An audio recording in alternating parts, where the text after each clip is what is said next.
ito na talaga, patapos na naman yung isang buong taon. Napakabilis talaga ng panahon, no? Okay, so ayan, i-add natin yung mga gusto pang sumali sa ating virtual room. And sa mga hindi po muna siguro papalarin na maka-join po dito sa ating main room, no?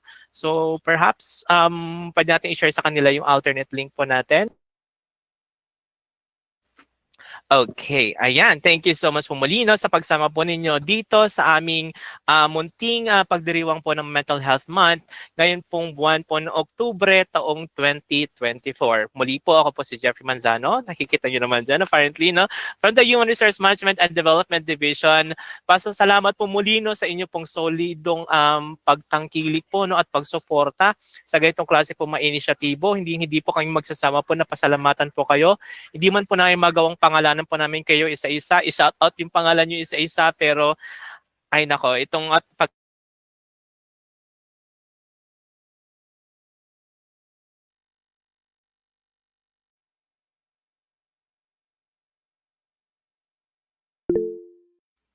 Ayan, okay, nakamute pala tayo. Ang dami nating sinabi. Ayan.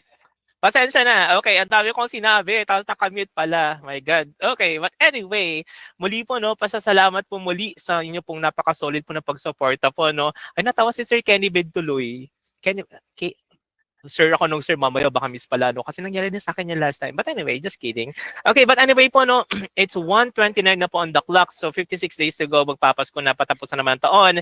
And ngayong hapon nga pong ito, no, ito na po yung pinaka-concluding part na po ng ating pagdiriwang. But fret not because for tomorrow, we actually have an extension of our activity po. Pero unfortunately po, dito na lamang po siya, no, sa field office po namin. Pero I hope you guys know sa iba't ibang mga field offices, pag may maganitong opportunities din po ng learning or mga opportunities for us then to extend our support sa inyo pong mga ganitong klaseng initiatives in the future, please do not hesitate to reach out. No, we'll be more than happy to oblige naman kung kinakailangan. So we're looking forward for future collaborations sa iba pang mga field offices. So thank you so much po muli. Utang na loob po namin talaga sa inyo yung inyong paglala ng oras po, no. Nasamahan po ang DSWD Field Office Memoropa sa amin pong pagdiriwang ng Mental Health Month. So looking forward na kami naman po ay makapag give back naman po no, sa suportang ipinakita po ninyo sa amin pong field office. Ayan, okay.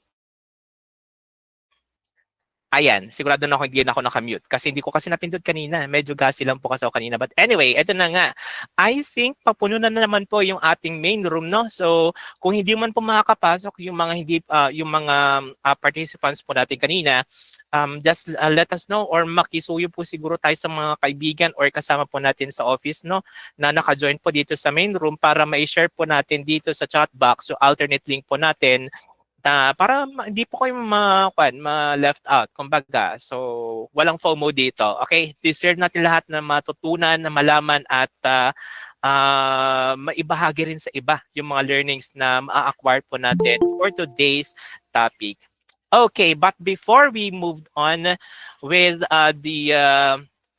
but before we get down to business, I should say, no, as always, I think alam niyo na kung ano yung ritual na ginagawa ko sa aking sa ating mga activity gaya nito. I would be asking pa rin your participation. Would you mind to open again your slido.com, please? So let me just share. Okay, a code here. One quick moment po. Kanina, konting-konti na lang, no, makikilala na natin yung isa't isa, ganyan. Kasi talaga naman yung mga kanyo talaga, yung mga kasagutan, yung mga sagot nyo talaga dun sa aming pong mga katanungan talaga nakaka-excite, nakakakiliti talaga ng utak and all. Okay, but okay, ipopost ko po yung link po dito sa ating chat box.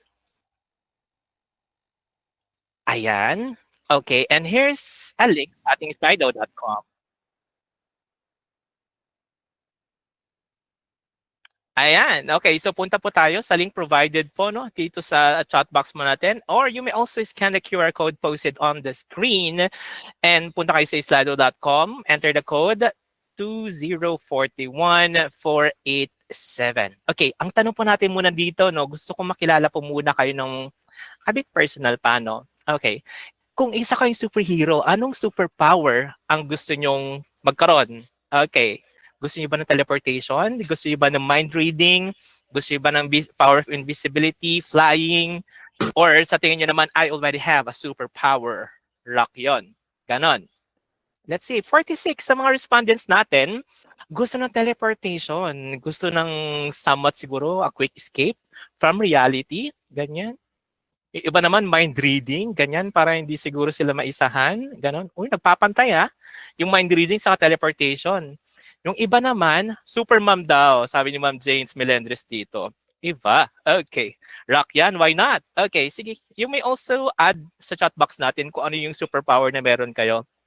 You know what? I'm asking this question is I gusto ko lang maging kumbaga parang I want you guys to do kwan lang din to express yourself no through ding sa mga ganito. And I think medyo somewhat since masyado talagang heavy in a way yung topic natin no yung previous topic natin, so medyo ko ba break na rin natin to in a way. Ayan, okay, so karamihan sa mga kasagutan po natin is mind reading. Nako, dapat nag-psych kayo. Charot. Okay, may ganun kasing connotation na kapag gusto niyo mag-psych, makakabasa daw kayo ng isip. Nako, hindi mo totoo yun. Okay, we don't read minds.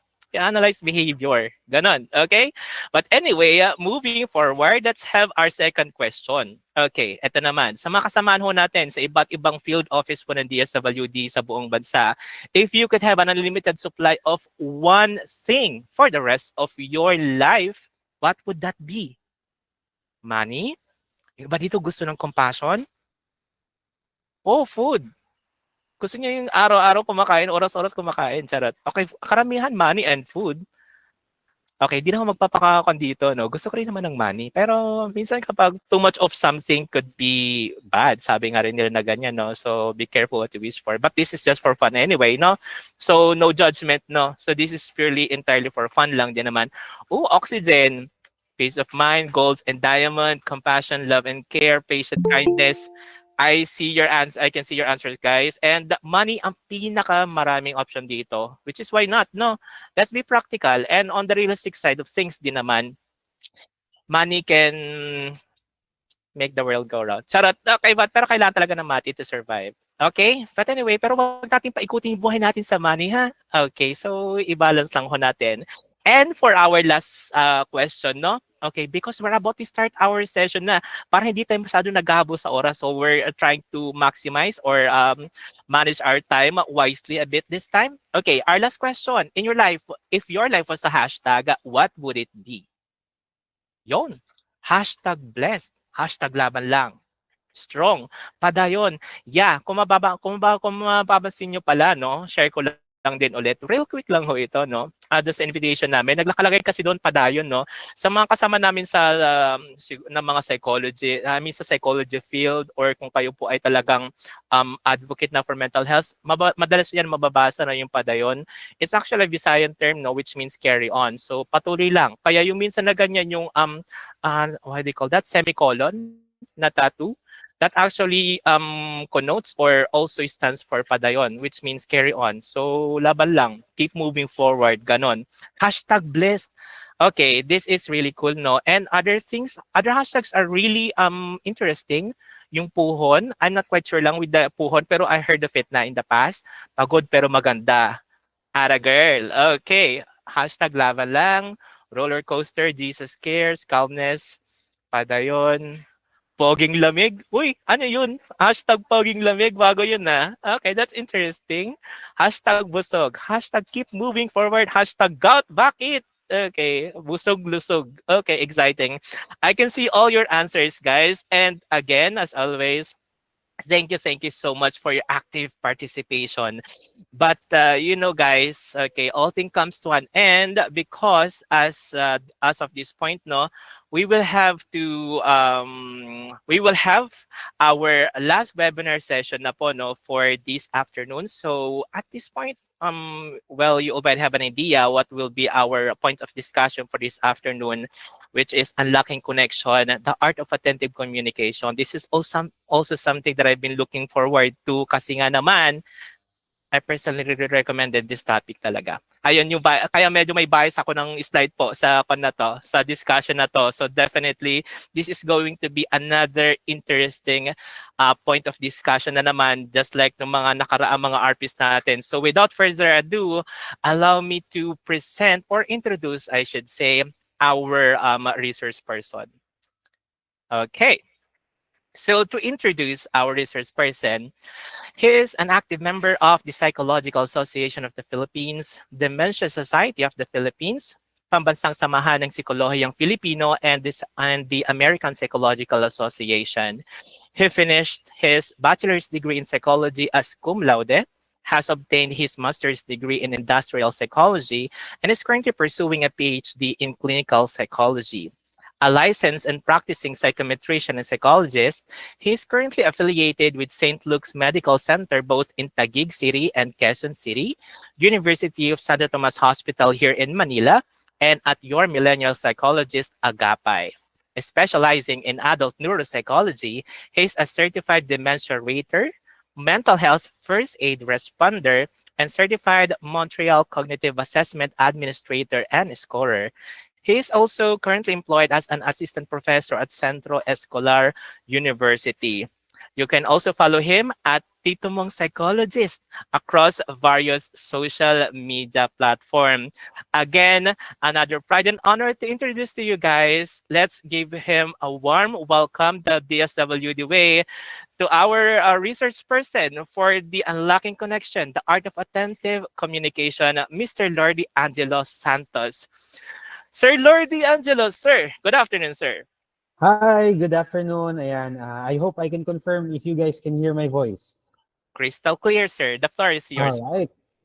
Thank you so much, Sir Jeffrey, for that introduction. No, I believe everyone has an idea now about the things that we are about to discuss and how we can, unlock this connection by providing attentive communication. So as to how it was mentioned, I'm practicing in the area of neuropsychology. So I hope you won't be surprised if I will be tackling some of the areas that we need in our neuropsychology so that we can engage in this kind of attentive communication.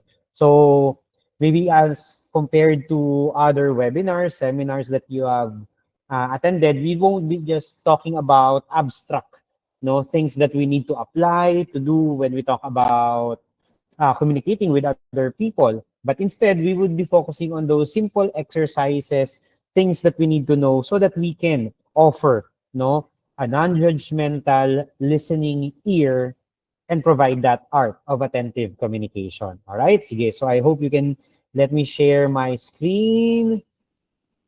Ayan. There we go. Hanapin ko lang. Okay.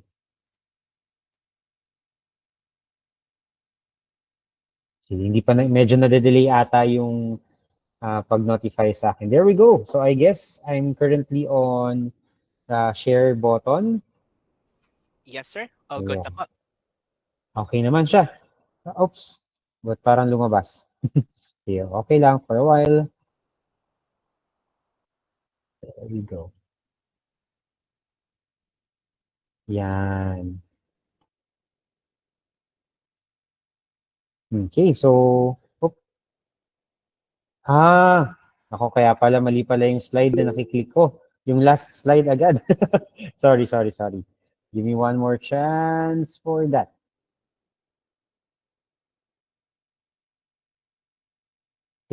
Ano ba to? Take 3. Ayan. Okay, so now before we proceed with the different things that we need to do, I want everyone to participate in this short survey. You just have to give yourself some points for each of the things that I am about to ask. Okay, so this actually are set of questions that could tell us whether we have a better chance on offering that art of attentive communication. So it lies on these different activities. Nevertheless, I want to clarify that this is not a standardized test. It came from various questionnaires. I just collated them so it can help us understand how we can adjust our ability to offer that attentive communication. Okay, so just count your scores, tapos mamaya ipapa-send ko na lang sa chat box kung ano yung makukuha yung total score. Okay? Sige. So let's start with the first one. If you are sleeping for about 6 to 8 hours a night, no, give yourself 1 point. Alright? So kung nakakatulog ka ng 6 to 8 hours, now you have a 1 point. Okay? Kung hindi, wala muna tayong points na ibibigay para sa ating sarili. Okay? Let's move on to the next. If you are eating a set of healthy meals, give yourself another 1 point. When we say healthy meals, these should not include those ultra-processed foods. No? We tend to avoid, limit, or decrease our tendency to engage in high fat, high sugar, no, foods. Okay? So, yep, if you are eating a healthy set of meals, give yourself another point. Next, if you are spending more than 1 hour doom scrolling a day, when we say doom scrolling, this is when you tend to go to your cell phones, scroll through your Facebook timeline or through your Instagram, X, or TikTok na parang wala naman talagang hinahanap, no? If you usually spend time doing those things, deduct 1 point. Okay? So the highest possible point for this slide alone is 2 points. All right? Sige, let's move on to the next. If you have a restorative sleep for most of the days, when you say restorative sleep, pagkagising mo ba, attentive ka na? Pagkagising mo ba, nakakapagsimula ka na kaagad dun sa mga bagay na kailangan mong gawin or inaantok ka pa? Okay? So if you have a restorative sleep, kung paggising mo, okay na kaagad, ready ka na kaagad sumabak sa iba't ibang bagay na pwede mong gawin, give yourself 2 points. Right? You have 2 points for that. Next, if you usually drink too much alcohol, deduct 2 points. Okay, when you say too much alcohol, ito yung tipong hindi na nakakapagtira ng pang-uwi, no? Or to the point that we would be experiencing difficulty knowing, for example, what we've done afterwards, lalong-lalo na sa mga susunod na araw ay nagkakaroon tayo ng mga hangovers, no? Alright, so if you usually drink too much alcohol, deduct 2 points. Okay? Next, if you have a healthy self-care routine, yan, nag-engage ka dun sa mga self-care activities like going out with friends, spending time with family, reading self-help books, no, taking care of yourself physically, yung hygiene activity mo, then you can give yourself another 2 points. All right? 2 points tayo for that. So for this slide, aside from the scores we've obtained from the previous slide, we can have a total of or a maximum score of 4 points. No? So kung puro positive so far ang naibibigay mo sa sarili mo, basically you should have collected a total of 6 points na. Okay? Sige. Let's move on to the next. If you regularly smoke, cigarette, or vape, yan, deduct 2 points muna ulit tayo. Okay? Cigarettes or vape, deduct 2 points. No, bakit? Because the different chemicals that are found no in these gadgets, yes, tulad ng sa vape at saka yung sa smoking behavior can actually impair certain parts of our brain, our respiration to the point that it could really affect our ability to give attention to details or to give attention to those people na kinakausap natin. Okay? Sige. So I guess we can move on to the next. If you have a regular exercise routine, ayan, may workout. Actually, hindi naman niya kailangan ng workout. It just needs some form of aerobic exercise. No, when we say aerobic exercise, ito yung tipong hinihingal ka dahil meron kang ibang ginagawa. Hindi naman yung tipong nahihirapang huminga dahil kinakabahan, no? Pero bumibilis yung tibok ng puso mo dahil meron kang ginagawa. Okay? Tumatakbo, naglalakad, may binubuhat, etc. Alright? So, if you have a regular exercise, ayan, give yourself another 2 points again. Okay? Next, if you engage in multiple brain-stimulating activities, like for example, as simple as reading, word puzzles, sudoku, word find activities, ano ba, yung mga games sa cellphones, di ba? Yung mga word find doon, or yung iba-iba pang activities wherein you need to find words, we need to find certain structures or certain images, that would do. Give yourself 3 points, no? Kasi these are active engagements in terms of stimulating our brain centers. Okay. So for this slide, you can obtain a total of 5 points, no? Kung 6 points kanina, 5 points ang maximum ngayon. Ang pinakamataas nating score ay 11 points so far. Okay? So, ayan, baka pag lumagpas ng 11 points yung score nyo ngayon, baka mali ang pag-a-add nyo. No, paki-review. Pwede po kayong gumamit ng calculator. Huwag kayong mag-alala. Alright. Next, if you are older than 25 years, but younger than 50 years, no offense meant po for those people who are younger and for those people who are older, no, in this age range. Yeah, but if you lie on the middle, give yourself 2 points, no? We don't mean, or it doesn't mean na yung mga younger than 25 or older than 50 ay hindi na kaya, no, na makapagbigay ng attentive ears or attentive communication skills, but instead it lies on our neurobiology, no, that in between these ages, this is actually the time wherein we can expect someone to perform at their optimal level of focusing their attention. Okay? O sige na nga. O, kung ikaw ay nasa younger than 25 at ikaw ay nasa older than 50, you could actually give yourself 1 point pa. Alright? Sige, pero pag nandun ka between 25 to 50, basically the young adulthood age, give yourself another 2 points. That's actually the time where in the frontal part of our brain is expected to be fully developed. At kapag fully developed ang frontal part ng brain natin, that's we can expect someone to direct their attention better. Okay? Next, if you know how to regulate your thoughts and emotions, sometimes when we are talking to other people, there are fleeting ideas that we tend to encounter. Nandyan yung mga worries natin, nandyan yung posibleng iniisip na natin agad kung anong gagawin natin pag-uwi, ano yung mga tatrabuhin natin sa bahay, yung ibang concerns na dumadaan sa atin sa pang-araw-araw, pwede tayong gambalain nun. Same goes with our emotions. We might feel sad at times, we might feel frustrated, we might feel angry, or even an overflowing joy. No, pwede. But unfortunately, if we fail to regulate these thoughts and these emotions, pwede pa rin siyang makagambala, no, dun sa attentive communication na gusto sana nating ibigay. Okay, but if you know how to regulate, yeah, you can also, again, give yourself 2 points. Okay? Ayan, punta tayo sa susunod. If you did engage in various attention training exercises from the past, yan. So mamaya makikita natin yung other attention training exercises. No, these are not just for brain stimulation, no, or cognitive stimulation, but specifically attention training exercises such as mindfulness exercise, no, at iba pa. So that would now correspond to a 5-point advantage. Kasi talagang medyo mabigat ang pwede niyang maging benefit sa ating capability to offer our attention. Alright? So, yan. We have here a total of 9 points. So, I believe, ang pinakamataas na score na pwede makuha ay 20. No? Stop share muna ako. So, maybe I can ask our participants to send your total score sa ating chat box.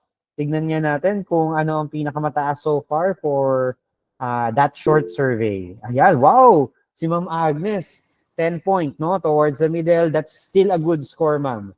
Don't worry. Oo. Ayan, merong 10, 16, 11. Okay, ang taas ng 16, no? Meron ding 14. Ayan. So usually, ang ini-expect nating middle range yan, ibig sabihin, okay pa. No, is between 8 to 13. No, yung higher than 13, that's actually a good. You may have an advantage, no, on delivering that attentive communication. No, pero yung nasa range ng 8 to 13, okay pa naman, kayang-kaya pa. Kumbaga yun yung middle range. Pag lower than 8, then maybe we can consider to look for some activities that can actually improve our ability to offer that attentive communication. Okay, thank you so much guys for sharing your scores. No? Ngayon, pag-usapan naman natin, ano nga ba yung meron dito? Bakit natin kailangang mag-focus dun sa capability ng isang tao, no, to direct our attention whenever we communicate? Minsan naman, Basta masabi lang natin yung gusto nating masabi or marinig natin yung gusto nating marinig, okay na. Pero yun nga, if we want to offer an attentive communication capability, we have to understand that it's not just about communicating. No? Our body language matters, our eye movement matters, the way we talk, yung tinatawag nating para-language matters as well. And if we cannot pay attention to those things and to those messages that are being sent by our partner, yung kausap nyo, kung sino man yung kaharap nyo para makausap, you might actually miss some important details. Okay? So now, let's talk about some of the basic things that we also need to define. Tingnan muna natin itong mga to. Let's start by understanding what attention is. So, simpleng definition lang. So, we will be operating on the same page. No, we will be starting on the same page. So when we talk about attention, this is according to the American Psychological Association, it is actually a state, which cognitive resources are focused on aspects of the environment rather than other things around us, whether it's internal or external. When we say it's a state, ibig sabihin, it's something that we can actually do for a specific period of time. Hindi yan yung tipong kaya nating extend the whole day. Talagang merong limited resources ang isang tao. It depends on their health, it depends on the amount of training that they have. So dun sa ginawa nating short survey, siguro we can expect those people who obtain a higher score to direct their attention on a specific task or in a communication in a much longer time as compared to those people who obtained somehow in the lower score. Kasi when we talk about attention, hindi naman yan unlimited. Again, these are resources and we always need to replenish these kind of resources. Kaya kung mapapansin nyo, whenever counselors, psychologists, other mental health professionals, or even our social workers, whenever they do engage in interviews, focus group discussions, they cannot actually, or it is not for us to expect them na kaya nilang gawin yun all throughout the day without actually taking some rest.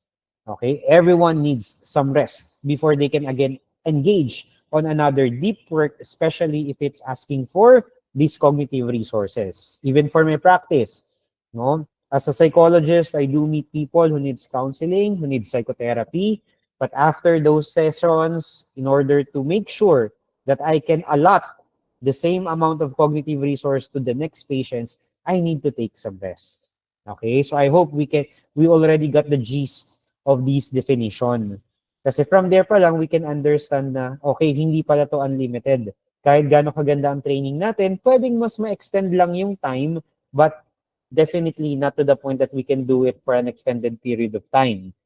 Siguro merong iba, mangilan-ngilan na kaya talagang buong araw, kaya talagang maybe more than a day, but it really needs some form of training, special skills in order to do those kind of things.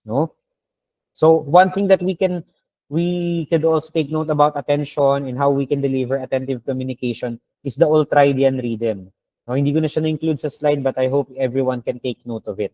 Di ba meron tayong circadian rhythm, which is actually our sleep and wake cycle. When we talk about ultradian rhythm naman, it's actually our ability to point our attention.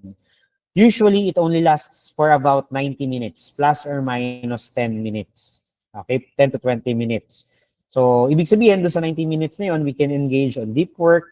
When we say deep work, these are resource-demanding activities. Cognitive resource-demanding activities. So, we can expect to last for about that much. Pwede medyo mas mababa, ng around 70 or 80 minutes. Pwede rin namang medyo mas mataas. But beyond that point, better if you could actually take some rest first before we continue to the next part. Now, another aspect of this definition that we need to understand is the second part. Focus on certain aspects of the environment, yung mga target natin, without being disturbed or without being affected by other stimulus. Internal man yan or external. When we say internal or external, nung nabanggit natin kanina, we have these thoughts, we have these emotions that we might be feeling while we are engaging in a communication process. or in a conversational process. So we need to make sure that we can also regulate all of those things to the point that they will be put aside for a while, no? Hindi naman yung tipong tatanggalin talaga natin siya. We can put them aside without them being capable of disturbing us. So we can fully allocate our cognitive resource to the communication or to the conversation that we are currently having. All right? So I believe that's how we can relate, no, or we can understand the importance of these attention capabilities. So we can provide that art of attentive communication. Okay. Now, aside from understanding our capability, no, to deliver that kind of attention, we also need to differentiate, no, what kind of attention or what kind of capability should we use in order to uh, fully understand, no, what the message that was being sent to us coming from our sender or coming dun sa kausap natin. So I think from there we need to differentiate, no, hearing and listening. So we know that when we engage in this art of effective communication or attentive communication, alam natin na we need to hear what they are saying. We want them to hear what we are saying, no? And we also need to evaluate how they are saying it. Body language, paralanguage, etc. That now differentiates hearing and listening.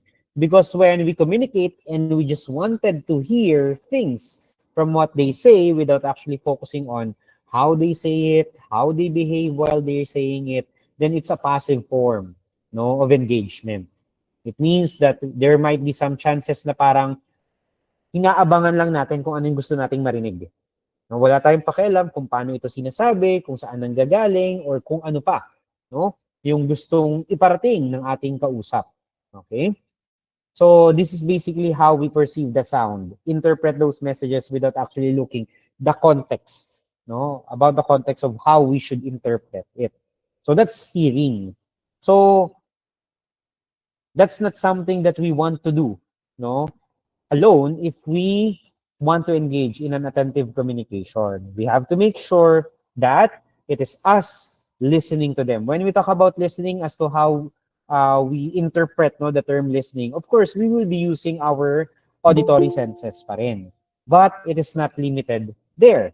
No, we have to make sure that we have this conscious effort to understand what the other person is saying, how they are delivering this kind of messages, and what do they really mean.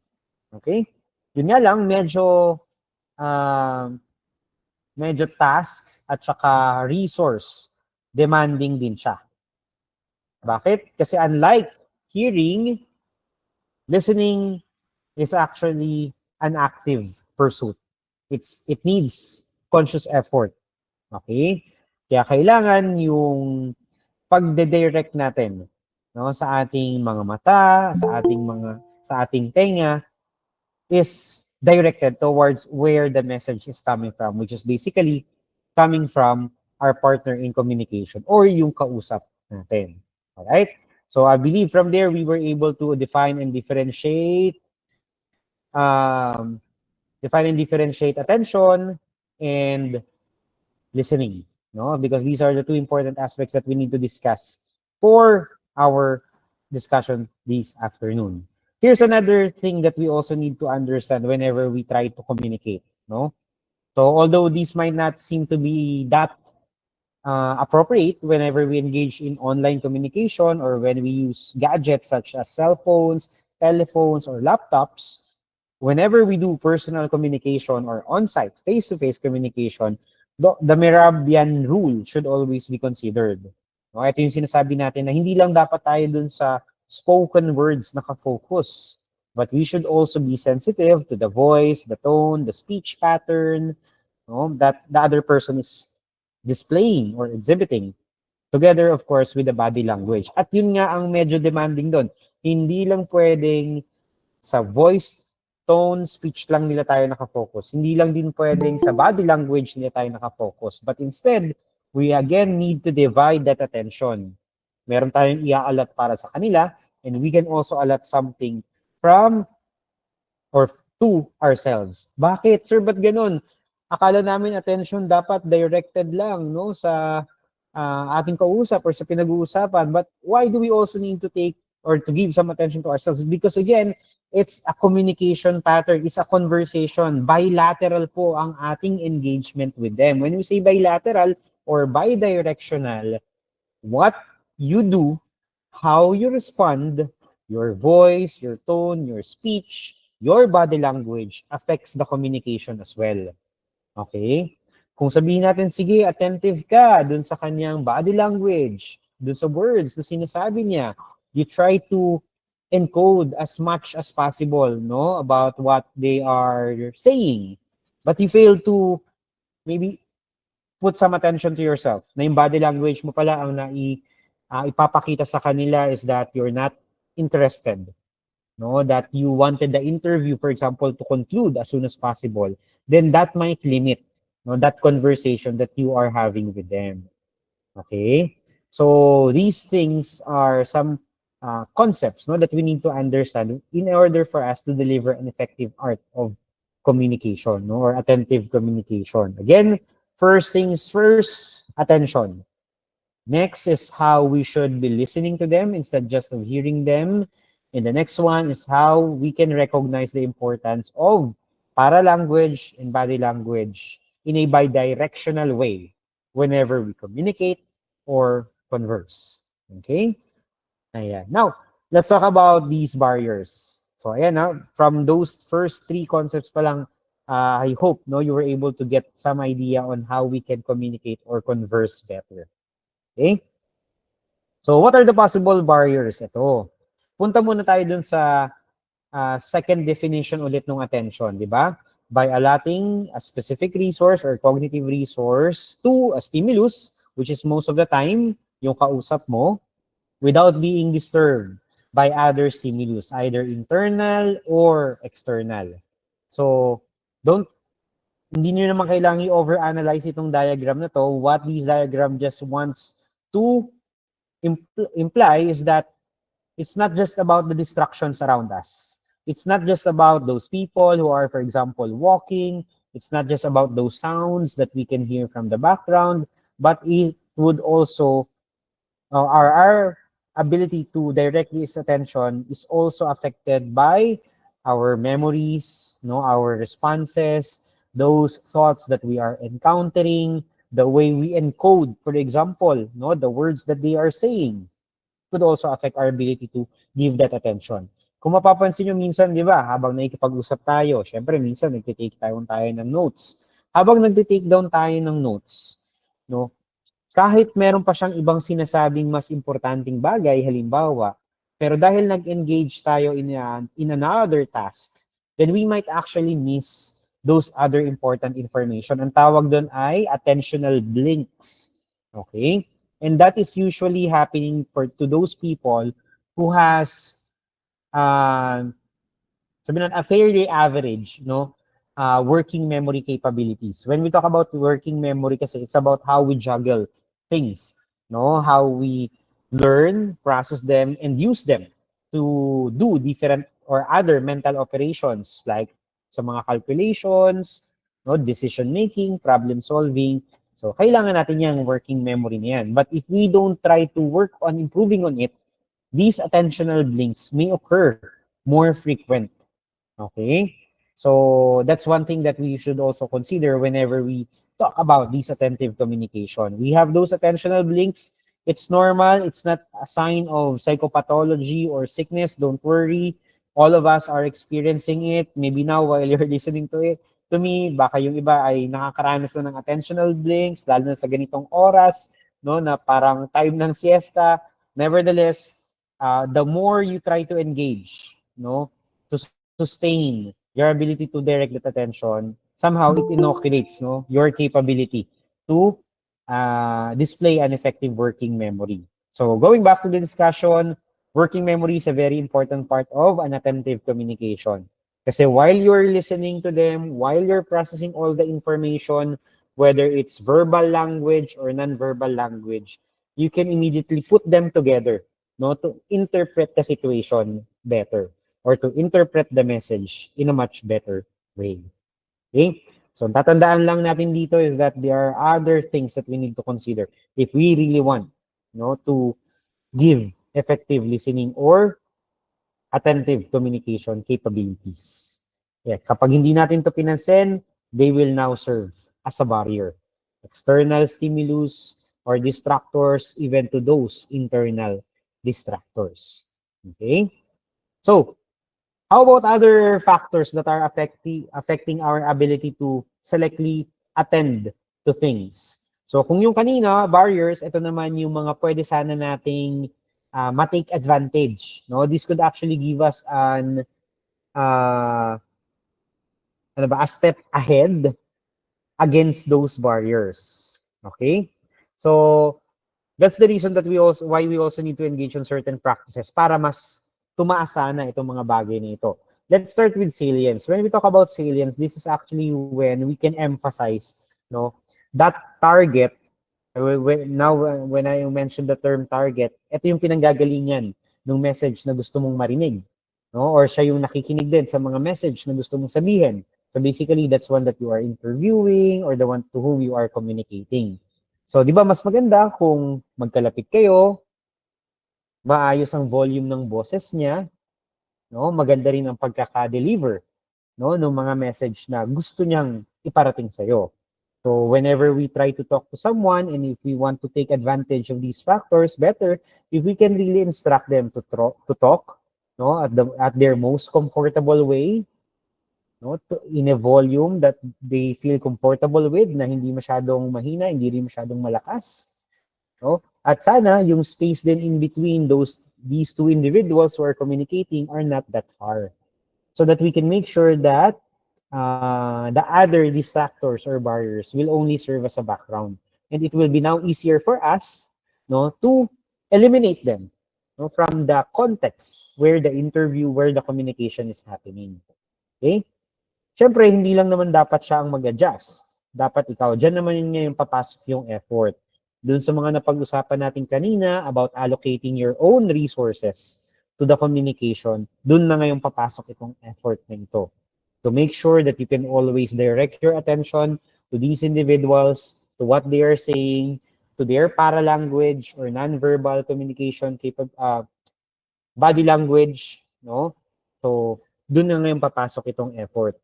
So don't worry sir, paano pag ganun? Minsan kahit kausap ako, the more I try to force myself, to focus. Minsan napapalingon talaga ako sa iba. Minsan nakukuha talaga ng iba yung attention ko. Minsan nahuhuli ko yung sarili ko na hindi na talaga ako nakikinig sa kanila. Again, these attentional blinks can always happen. That's part of us being human. What's important is you can immediately catch yourself and redirect your attention to them. Kumbaga, if we will be comparing a person na sabihin natin hindi pa masyadong na-educate about these attentional blinks or dun sa mga bagay na pwede niyang gawin to prevent it, as compared to another individual na trained na, halimbawa, or na-educate na about the attentional blinks, both of them has the tendency to experience that attentional blink, no? Pero mapapansin natin na si trained person can redirect their attention much faster, way better as compared to the other one. No, yung isa talagang mag-struggle to redirect that attention. Okay? Next is expectancy. When we talk about expectancy and value, it relates to what motivated us, to engage in that communication. So this is somehow abstract concepts wherein expectancy tells us that if we again continue to direct this attention, we can get what we want to get. No, we can hear what we wanted to hear. We can say what we wanted to say. Okay? And if we fail, for example, to give that attentive communication to these individuals, talagang baka kulang or wala ka ring makuha. No? Now, the value. So these expectancy and value are actually related to each other. Because when we talk about value, it talks about how much helpful those information that you are getting, from that conversation or from that communication. If we now know that, okay, kapag nakapagbigay ako ng atensyon dito sa taong to, nakinig ako sa kanya, kung meron man akong sasabihin, masasabi ko ng maayos, then I could expect us to arrive at, for example, a specific agreement, no, or a compromise, and then how important that agreement is or how important that compromise is now relates to the value, no? Eh kung importante talaga sa na may mapagkasunduan kayo ni boss tungkol sa mga break time mo, kung importante sa na may mapagkasunduan kayo ni Mrs., di ba, tungkol sa mga tasks and responsibilities nyo so at home, then that's that a reminder that we really need to give, no, or allocate a cognitive resource for that attention, no, so that we can have it sustained and we can actually offer it.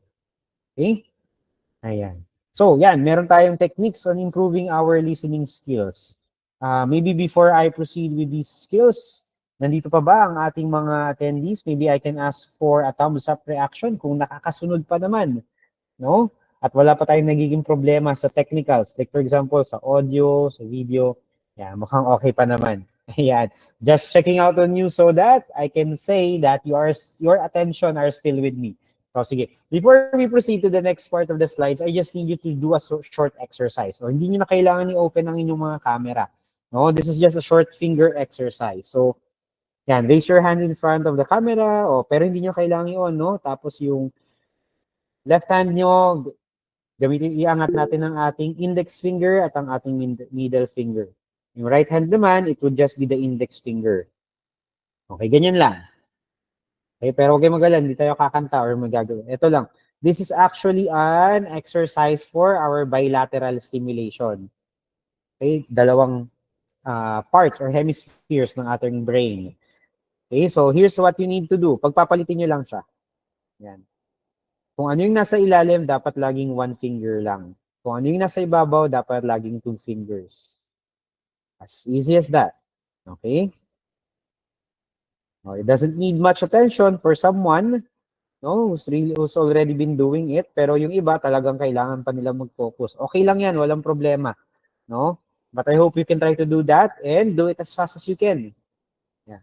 So, kung mapapansin nyo, mapakanan or kaliwaman yung kamay na nasa ilalim, laging one finger lang lumalabas.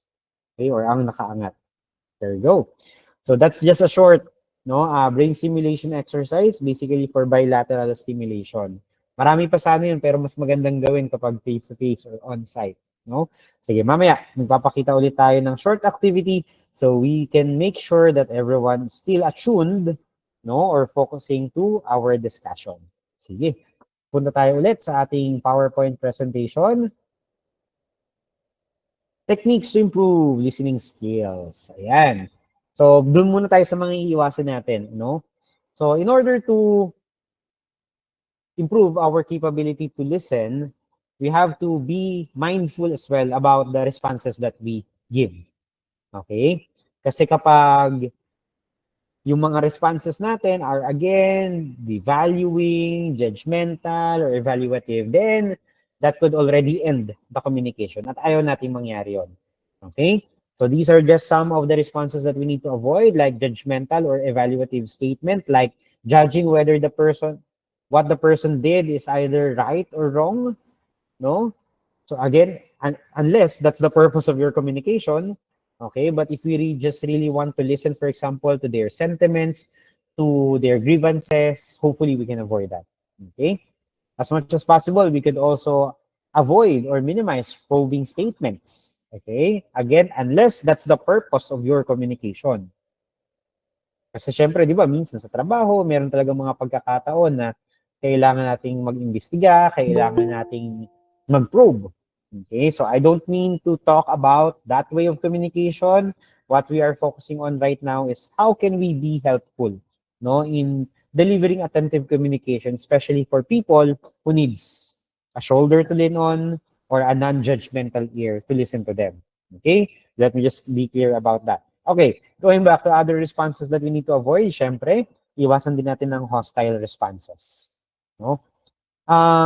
One thing that we should take note about these hostile responses is the presence of microaggressions. No, when we talk about these microaggressions, it would talk about those sarcastic responses, no, or the unsolicited attempt for example, to make the communication or to make that the atmosphere feel lighter by engaging in some jokes or kung ano-ano pa, those are also called microaggressions, especially if it's against the person's personality, gender, race, no, or yung sa kanyang position, rank, etc.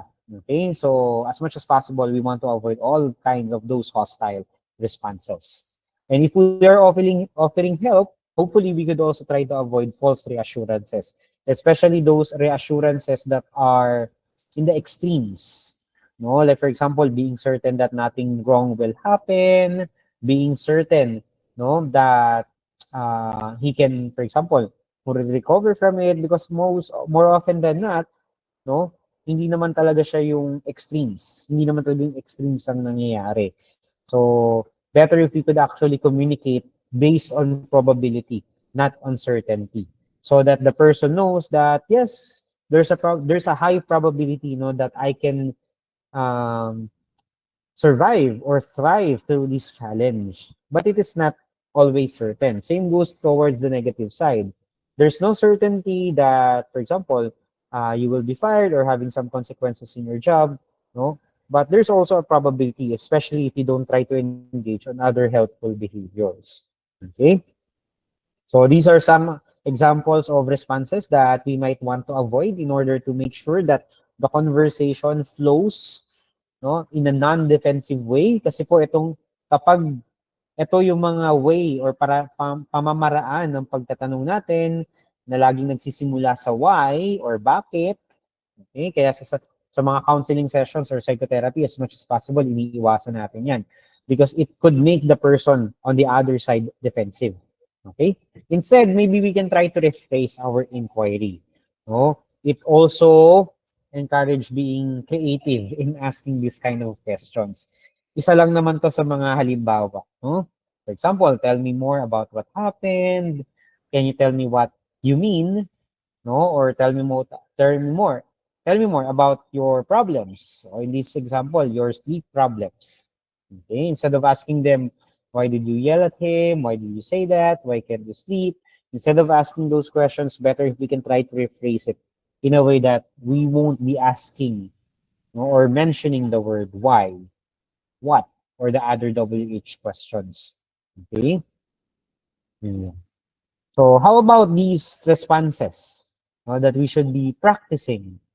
So ito yung mga example. Again, examples lang po ito. And this is again meant for you to cue that the other person should continue talking, that you understand what they are saying, and that not just understanding them, but you know, were able to process what they are saying to the point that you have a good understanding of what they are going through. So meron tayo dyan, transitional phase, like transitional phrase, sorry. Like, yes, I see, go on. Siyempre, dapat kasama or congruent ang iyong body language. Di ba? Verbatim feedback would be repeating, okay, the exact words of your client or the person to whom you are communicating with. Paraphrasing is when we try to repeat what we've heard based on our own understanding or based on our own interpretation of what was just said. Okay? These are just certain responses that can keep the conversation going. Sometimes you also need to summarize, no?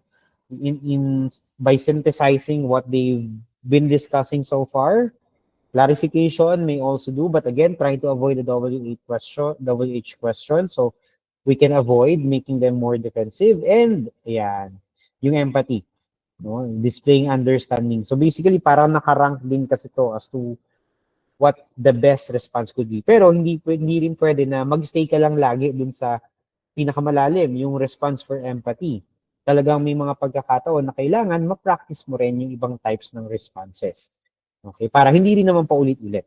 Nevertheless, these would always imply that the person to whom you are talking to are being heard, no, and being understood clearly. Okay? So, now, how can we evaluate? No?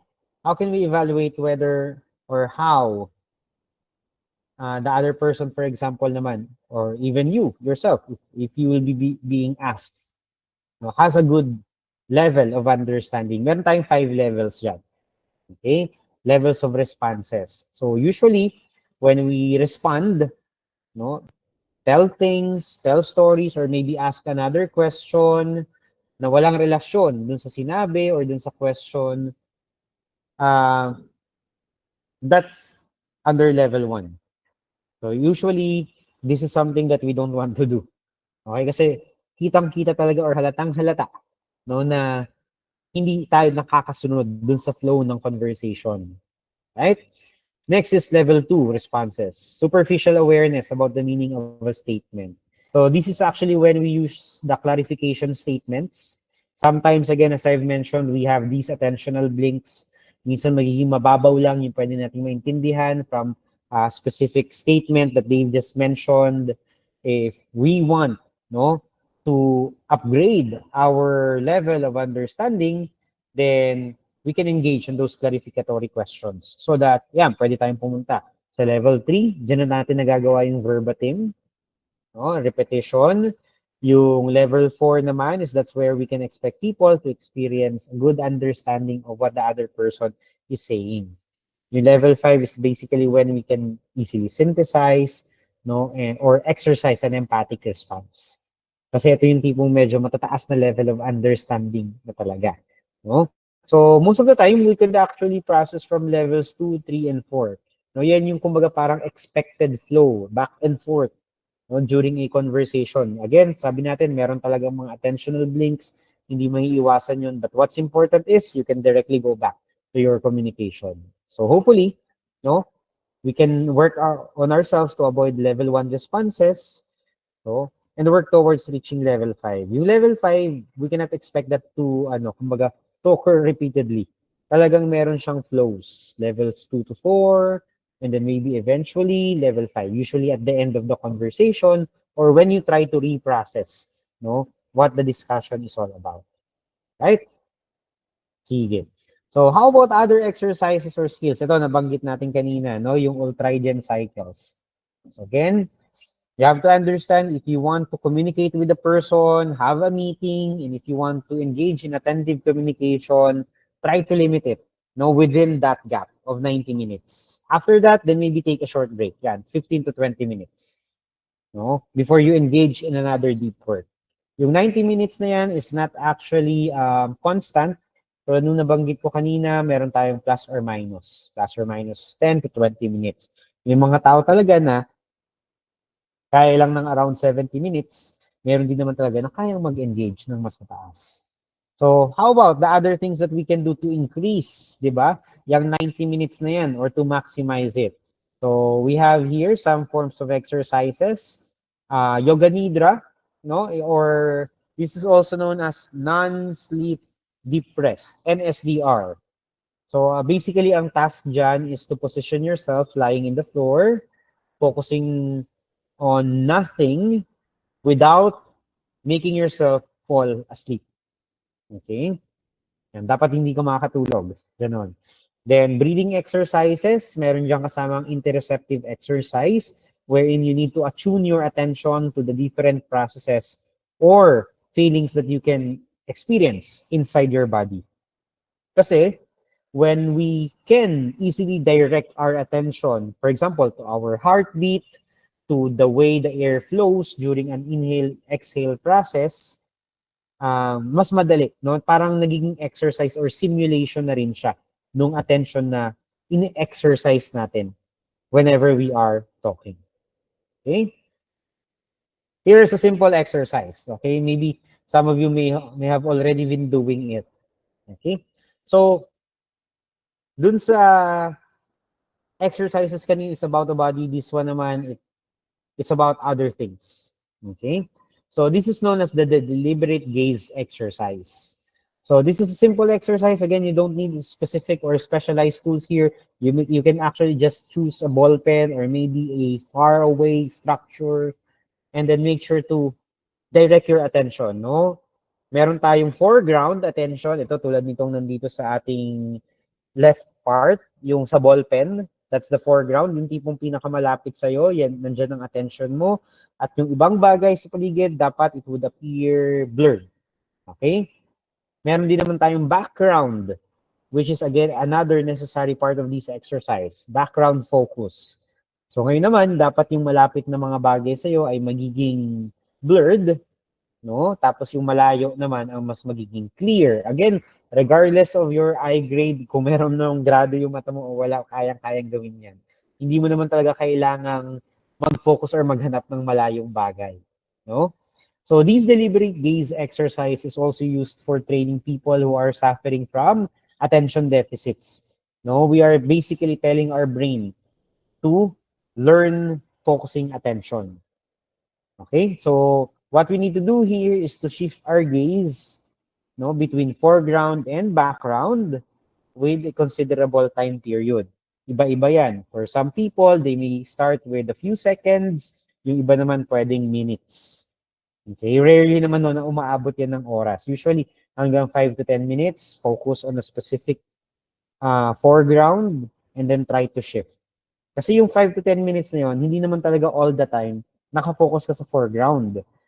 Na-redirect yung attention mo. And again, kanina ko pa sinasabi, it's about your ability to redirect your attention to that object that you really want to attend to. Yun yung tinitraining mo doon. Same goes with the background. Okay? Next, yan. Interoceptive exercises sa ating tibok ng puso, paghinga, no, by attuning our attention to them, that could also help us train, redirecting our attentions. Okay?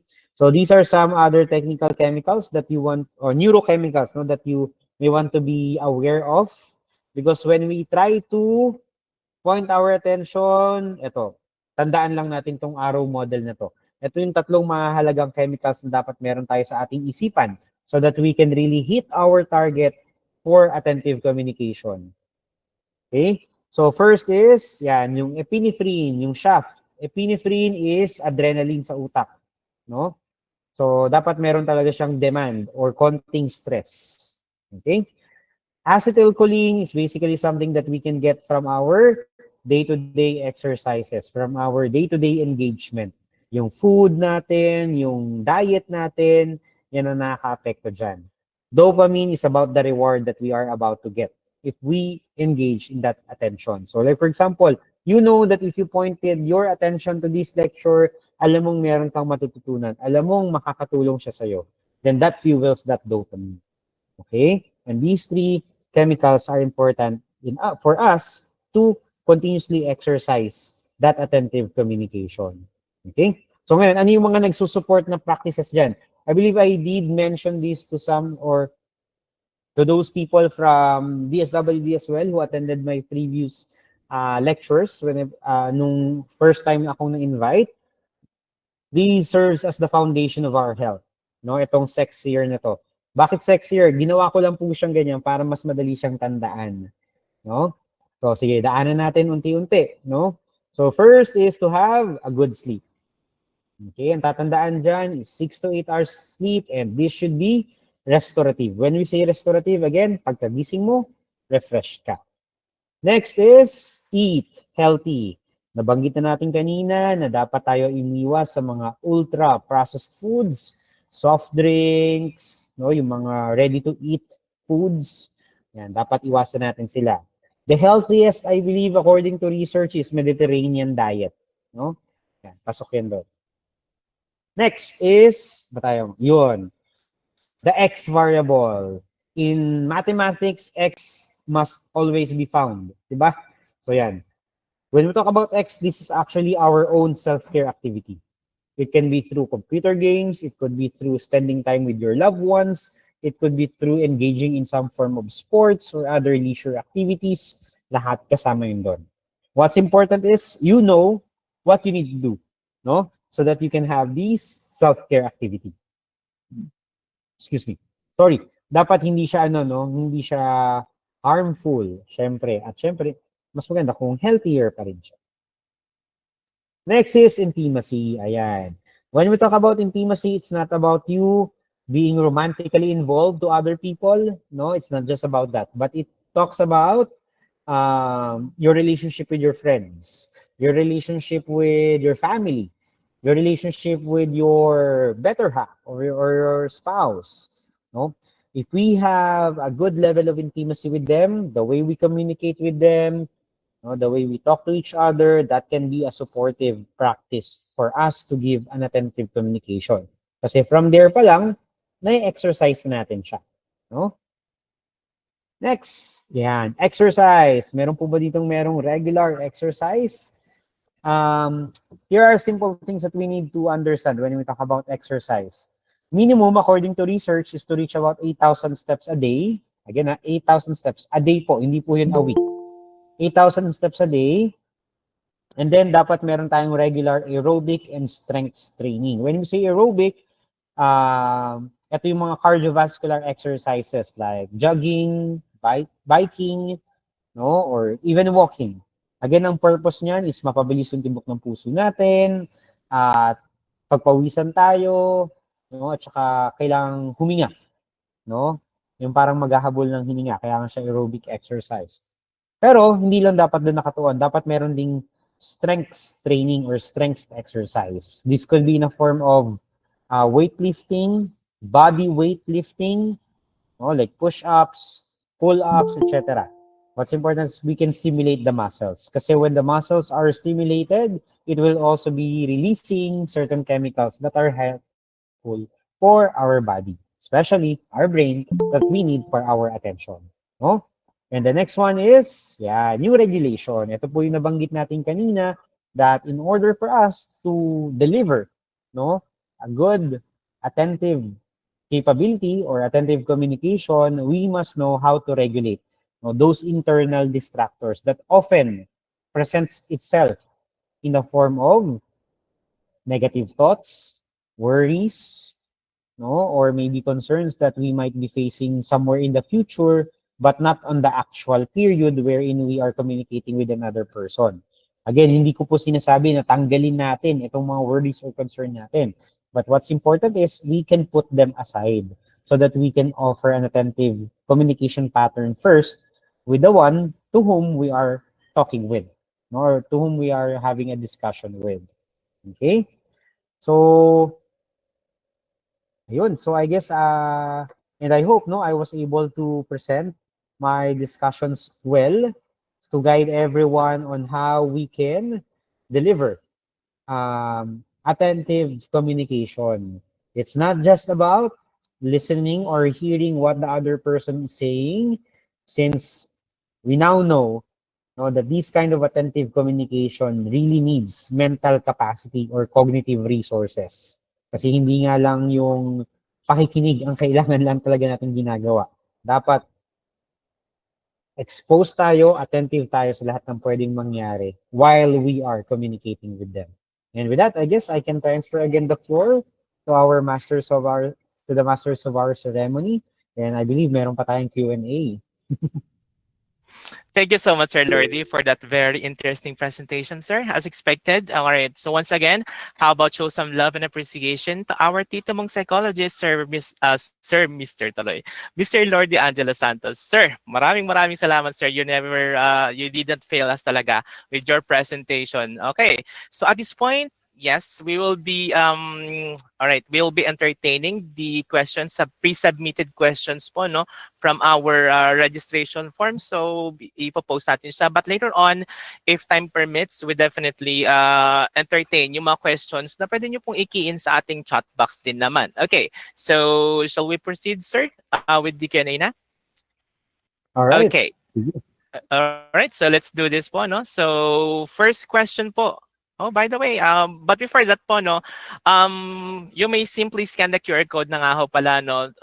Should you wish to accomplish our post-activity evaluation, you may scan the QR code. But later on, during the Q&A naman, may QR code dun sa may space sa baba ng mga questions. So you may scan the QR code naman na instead. So while listening siguro, you can accomplish na para smooth na ho yung ating business within the day. But first question po, sir, I was just wondering, saan po natin pala, sir, yung tito mong psychologist? Na-curious, I just can't help but ask lang po, sir, if you don't mind me asking po. Kasi parang you look young para tito mong psychologist, sir. Ah, Curious lang po oo. talaga. Well, basically, yeah, that's first. No, I feel kasi ano yun, 90s eh.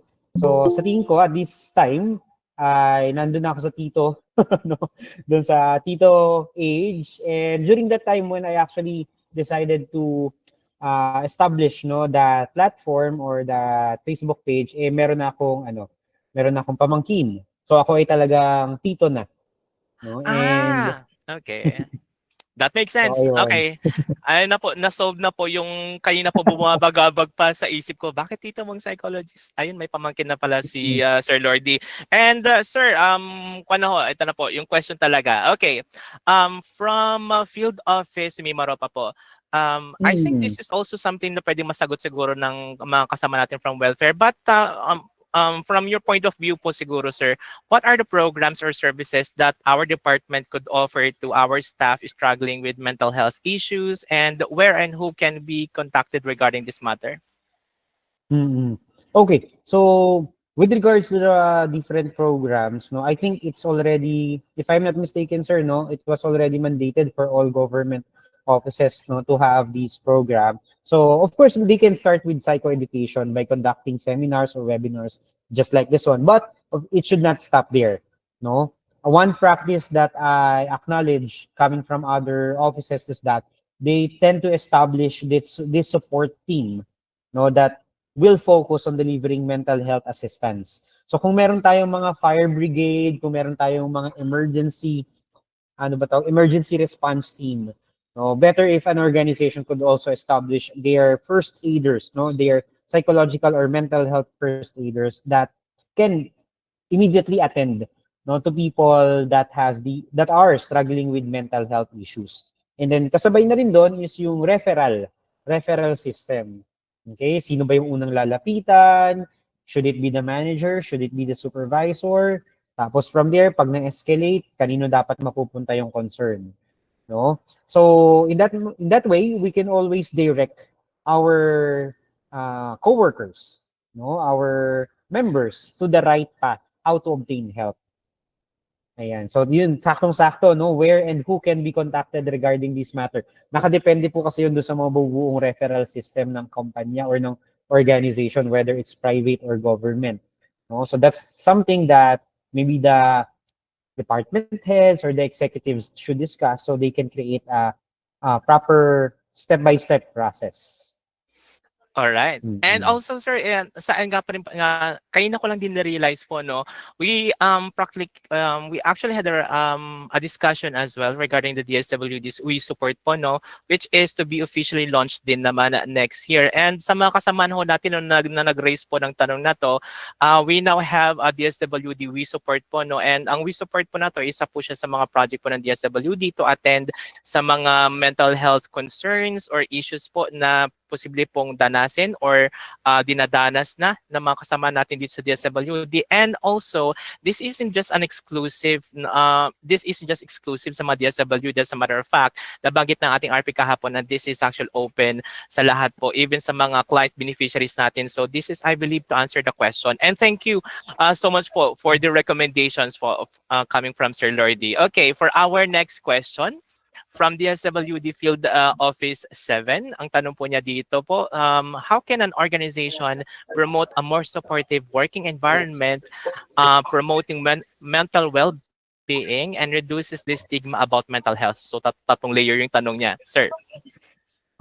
Okay, so when it comes to the promotion, no, of mental well-being, of course, it must start with the individual, no, people who are working within the environment to reassess themselves with regards to the presence of stigma or how they actually contributed, no, to the persistence of this stigma.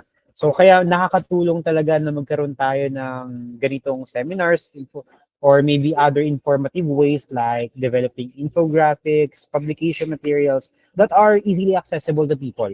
No, sabihin natin sa mga bulletin boards, no, sa mga walkway, focusing on how important mental health is.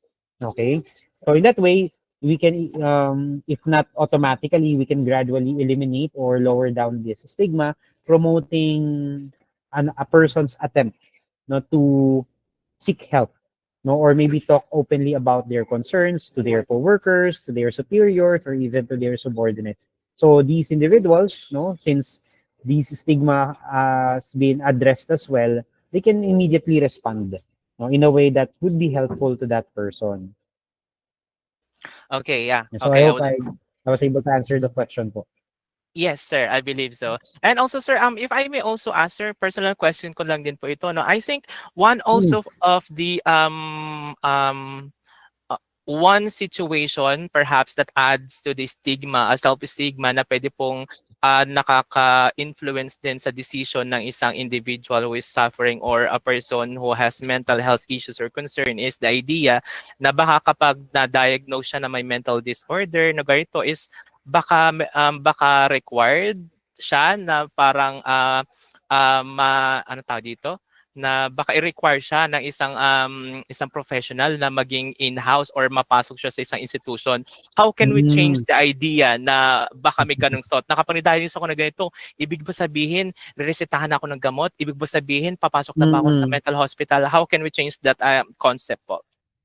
Okay, maybe we can change that by really understanding, no, how these mental health issues or diagnosable conditions are being treated.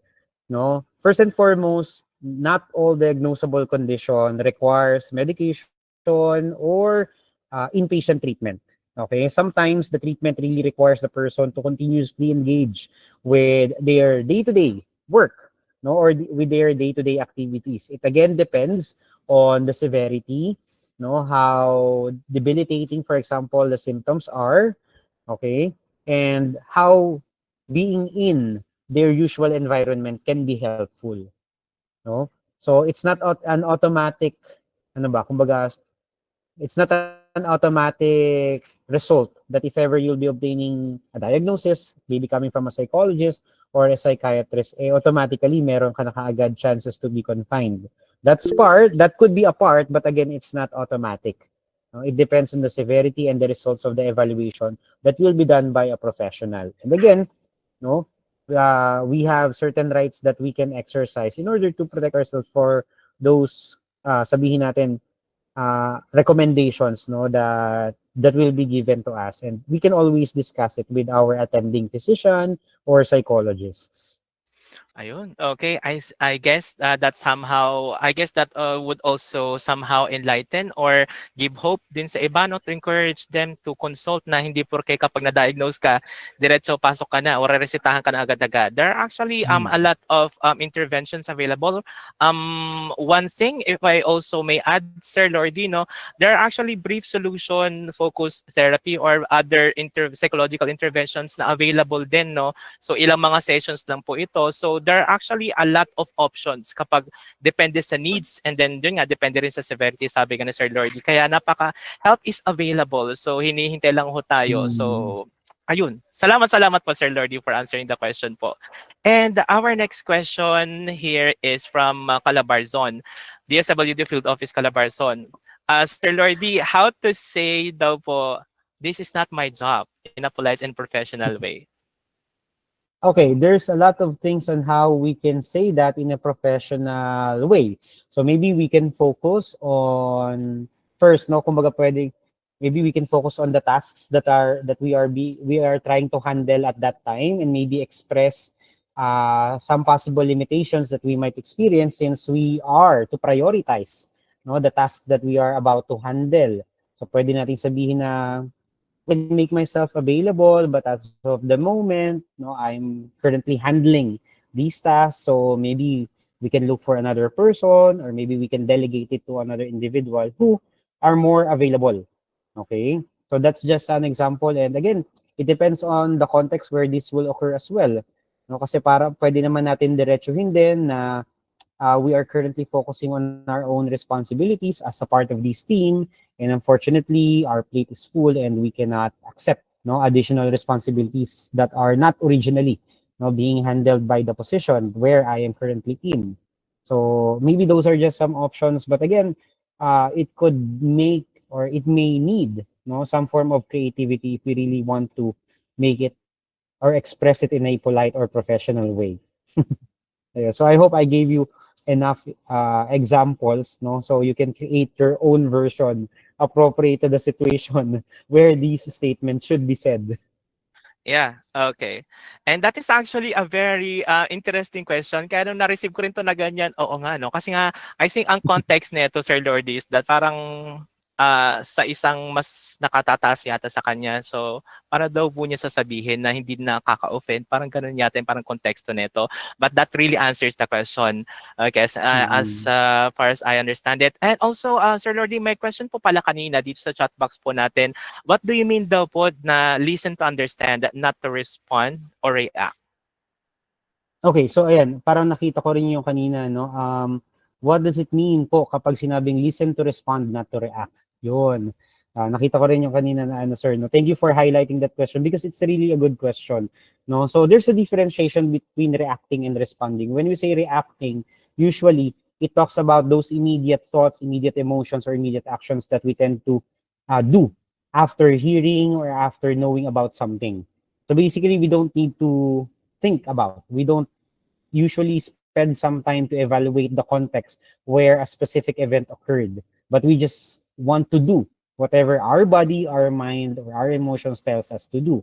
On the other hand, when we say to respond, it's basically a longer process because it needs certain form of cognitive resource, no, emotional regulation, and even behavioral control to make sure that before we act, no, we can already evaluate whether the response that we are about to give is appropriate or will make the situation better rather than worse. So, yun ang medyo challenging doon, no? Kasi it would take much time. Yun nga lang, ang brain kasi natin as a human being usually takes shortcuts. Kaya hindi rin natin basta-basta masisisi yung iba na they are always reacting. But again, there are better ways on how we can do that. Hopefully, even though we have that natural weakness of reacting to events, we can always tell ourselves that there's a better alternative, and that's to respond. Hopefully, as we go through these kind of discussions, we can remind everyone that um, it might be difficult at first, but if ever they would be exercising it, doing it, and now that they know it, we can expect them to respond rather than react. Okay, all right. So I hope that satisfies the curiosity ng ating participant who asked the question. Okay, moving on. Another question here from Field Office 7 po, no? Question po niya dito, Sir Lordy. How can we help someone with mental health issues without overstepping or hurting them? Okay, so the most important part is to know your boundaries. No, to know what you are capable of, and to always ask for consent and approval if ever you are about to deliver help. Okay? So better if before, for example, we do certain actions, better if we could actually ask them if it's okay with them. No? Like for example, okay lang ba sa'yo kung manghihingi pa tayo ng tulong kay sir ganito or kay ma'am ganyan? Okay lang ba sa'yo if I'll be sharing this concern about what you've been experiencing with this person or with this team? No? Or okay lang ba na eto, mag-stay ako sa tabi mo, makikinig lang sa'yo or sa mga gusto mong sabihin? Okay lang ba na magtatanong pa ako? No? Kumbaga yung approach natin is more of seeking ng approval first, no, before we can actually proceed or do what we think we should do to help them. Kasi they are again the ones who needs to express, no, whether they could easily accept this kind of help or they would prefer help coming from other people. Okay. And also, if I may add, Sir Lordy, no, yung nabanggit din ng isang RP natin kahapon, yung simpleng pangangamusta lang, yung sincere na pangangamusta, ganyan. And sometimes, yung isang nanghihingi ng tulong, it takes them a lot of courage para manghingi ng tulong. And sometimes, hindi natin kailangan na gamitan agad ng mga tinatago natin mga power words kapag may lumapit sa atin. Minsan nga yung sinasabi nga lagi na minsan kailangan lang makinig. Kailangan lang nila na Mm. makapag-vent out. Kailangan lang nila i-release yung tension within. Kailangan lang nila ng outlet na na talagang hindi magi-invalidate yung nararamdaman nila and all that. Just by listening, you can actually help. No need to say anything, ganyan. Hindi mo Mm. kailangan maging motivational speaker every now and then para masabi mo na nakakatulong ka. Just by being there, just by being present, just by listening, you're already helping that person. Because again, from a person na having that mental issues to ask for help, it take them a lot of time, a lot of courage to do so. Ayun lang, share ko lang kasi ang dami ko lang po kasi Mm. makakilala po na ano po. Ayun po. Okay, Oo. moving forward po. Yeah, totally Okay. agree. Thank you so much, Sir Lordy. Okay, next po from DSWD Field Office, si Cordillera Autonomous Region. What are the qualities daw, Sir Lordy, that differentiate an assertive and intimidating person apart? Oh, Okay, interesting sige. question to. So medyo mahirap siya, no? Pero these are maybe some of the things that you can try to look into to differentiate those people who want to assert what they know, for example, or what they want from those people who want to intimidate. First is yung presence ng respect. No? For people who wants to assert their rights, for example, or the things that they wanted to say, they can still show empathy. They can still actively listen to what you want to show. But for people who tries to intimidate, they would actually just prioritize you listening to them, no, without actually making you feel comfortable or maybe showing you that they are open to hear what you're about to say. No, same goes with their emotional control. For those people who are assertive, can actually do it in a calm, steady manner. But for people who are intimidating, then we can always have these traces of hostility, no, or anger. So when it comes to their communication style, talagang makikita mo na yung words nila or yung terms na ginagamit nila, if not threatening, could really be harmful. But for people who are assertive, they know how to look for words that are appropriate for the other person to easily understand what they want to do. No? So maybe their body language can also be considered, since for people who tries to intimidate, they would really make themselves feel like the bigger person, no, to kumbaga parang assume territory, no, or violate personal spaces. But for people who wants to assert themselves, they can easily respect boundaries. They don't need to make themselves look bigger. They don't actually need to do intimidating stance, no.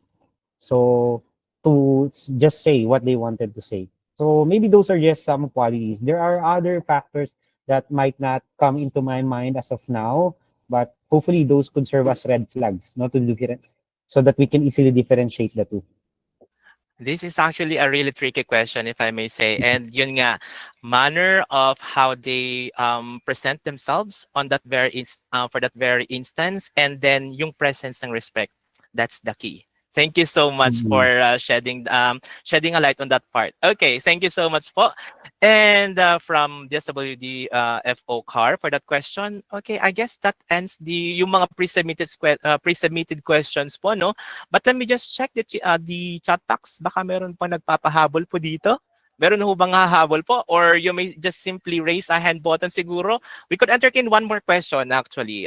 We still have a minute or two siguro to discuss pa kung ano yung kailangan nyo pang ipa-clarify sa ating research person. And again, this is just how we end this session, no? Another productive and insightful.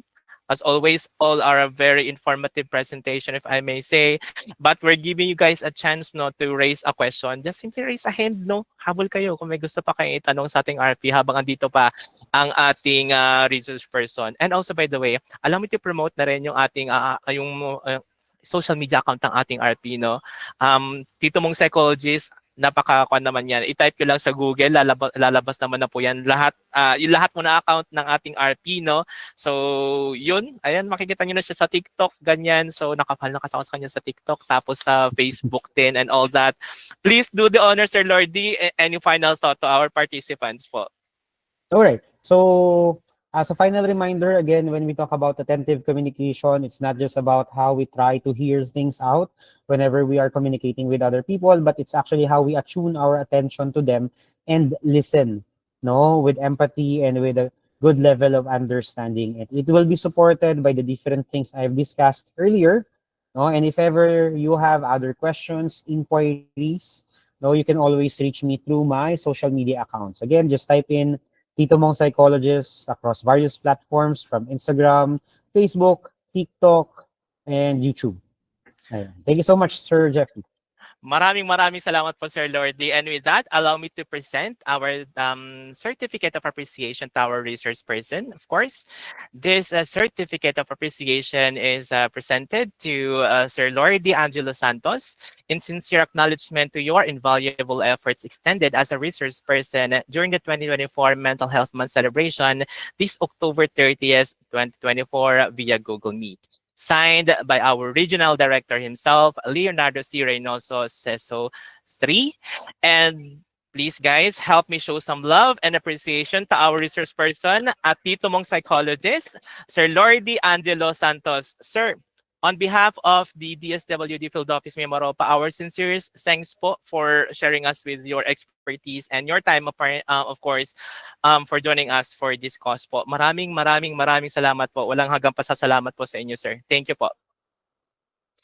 All right. Okay, so that ends our session. So again, no? All right. So napakabilis lang talaga ng mga araw at mga pangyayari. Ayan, so apat na webinars po yung naitawid po natin bilang pagdiriwang po ng ating Mental Health Month. And whew, it really goodbye is always the saddest part, no? But this is a kind of goodbye na masasabi ko na ganyan na worth it. Kasi I know for sure na in terms of learning and whatnot, definitely marami kayong baon pag log out po ninyo dito sa virtual space po natin. Sa 245 po na nandito po, maraming salamat po sa inyong lahat. All the sessions are recorded. Okay, all the sessions are recorded din naman. So definitely, it will be forwarded to you as soon as available na po yung process po ng ating pag-process po ng mga videos po natin and all that. By the way, before I forgot, I almost forgot. Andito pa ba si Sir Lordy? Sir, baka pwede po magpa-picture? Andito pa ba? Wala na. Okay. Ayan, okay. And of course, while waiting for Sir Lordy, no, kasi nakapag-log out na siya, my bad. Okay, actually, no, medyo, ay, masyado lang ako na-excite siguro, but in a good way naman, no. Pasasalamat po muli, no, sa lahat po ng mga kasamahan po natin, sa mga kapwa kawaniho natin, sa iba't ibang field offices, mga ka-angels and red vests po natin, sa iba't ibang field offices po, mula po sa DSWD Field Office Mimaropa. Walang hanggang pasasalamat po kung kakailanganan nyo man po yung suporta po namin in the future sa mga ganitong klase po ng mga undertaking or initiative. You guys have our word po, no? So just invite us. Yes, Sir John Paul Martinez po. Ayan, may nag-raise ng kamay. Sana hindi to Q&A kasi hindi ako RP. Sir John Paul. Ayan, kinabahan ako bigla. Sir John Paul, question ba to? Ayan. Okay, baka napindot lang to ni Sir John Paul. Okay, by the way, before tayo maghiwa-hiwalay po, no? Pwede ho bang ma-request ho sa huli pong pagkakataon yung inyo pong ma-open ang camera po ninyo saglit? Okay, sige po. Ayan, sige. Sasama daw po muli yung ating RP. Ayun, salamat. Okay. Ayun. Ma'am Jamaica sa Avedra. Ayun. Salamat po sa mga nagme-message po no sa ating chat box. Kay Jo Marie Bahelot, Jamaica sa Avedra. Mga ma'am, mga sir, maraming salamat din po. Hindi niyo po alam kung gaano po kabusog yung aking puso po ngayon. Errol, Ginoo, Pernon, ayan, Vernon Agleron, Miss Lilibeth Gaupo, mga ma'am, mga sir. Ma'am, thank you po. Salamat po talaga sa inyo po. Ayan, and yes, Sir John Paul, habang pumapasok po, nakapasok na ba si RP natin ulit? We don't wanna miss this opportunity pala. 2 minutes. Okay, in 2 minutes time. Okay, so sa mga hindi pa po no, nakakapag-accomplish na ating evaluation form, naka-flash po sa inyong screen ang QR code. Nasa chat box po muli yung atin pong link sa ating post-evaluation form. Promise me, madali lang po yung evaluation form po natin. So, you can finish that one in just siguro 3 minutes or so. Ganon. Napakabilis lang yan. Okay, one quick second here. Nakapasok na ba yung RP natin? Let me just check. Okay. Ayan, ang dami na naka-open ng camera, nakakatawa. Thank you so much talaga. Thank you po. nakakatuwa lang yung ganitong opportunity na mi-meet natin yung mga kasama natin na parang hindi lang pala nag-iisa yung DSWD Mimaropa, no? Nakakatuwa lang na may mga kasamahan tayo sa iba't ibang mga field offices. So, nakikita namin kayo na hindi lang kayo nag-exist sa isip namin na may mga kasamahan kami sa field office 6, ganun, pero hindi namin kilala, hindi namin alam yung mga muka, mga ganun. So, nakakatuwa, grabe. Thank you po talaga. Okay. Ayan, nakapasok na ba si RP natin? Okay. Ayan. 1 second po, no? Okay. Ayan, give us a few more seconds pa, no? Okay, para makapasok po yung RP po natin. Pero, ayan, with your permission po, no? By the way, sa mga nagtatanong po pala, sa certificate po natin, no, please give us an ample time po, no, to cross-check pa po, no, and validate po yung mga attendance po natin bago po natin ipadala yung mga certificates po ninyo sa inyong mga offices, no? And yung video recordings naman po nito, once ma-process na ho natin yung mga video recordings po nito, we will definitely share po yung link po sa inyo pong copy ng mga lahat po naman naging sessions natin for all this entire celebration of the Mental Health Month. Okay, ayan. Dito na ba siya?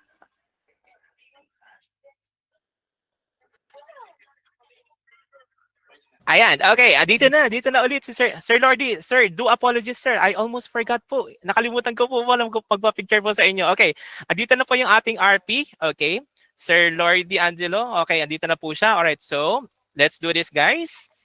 In 1, 2, 3. Okay, one more, please. Okay, susulitin na natin to. Okay, nag-effort talaga si Sir Lordy na bubalik dito. So susulitin na natin to ng malapit. Okay, 1, 2, 3. Alright, okay. So, again po, Sir Lordy, sir, maraming salamat po talaga and pasensya po talaga, sir, for the con po talaga. Ayun, sa abala po. And again, we just couldn't thank you enough. Ayun po, pasensya na po talaga. Hindi po talaga kami magsasaba po na magpasalamat po sa lahat po ng mga sumali po sa amin ngayong hapon po ito since yesterday. Again po, hopefully nakapag-accomplish na po tayo ng mga attendance sheet po natin, no? And then kindly accomplish our evaluation form. Ang mga makaka-accomplish na po ng evaluation form po yung masisendan po ng copy po ng mga video po natin. Kaya please, accomplish po natin. Okay? And with that, I guess this is a good kind of goodbye. And see you guys again next time. And this is again Jeff S. Manzano from the Learning Development section po ng Human Resource Management and Development Division. On behalf again of the DSWD Field Office Mimaropa, thank you so much po sa inyong lahat. Reminding you guys to be cool, be good, and be kind to one another po. Padayon, isang ligtas po at maligayang araw po sa inyong lahat. Thank you so much po. Salamat.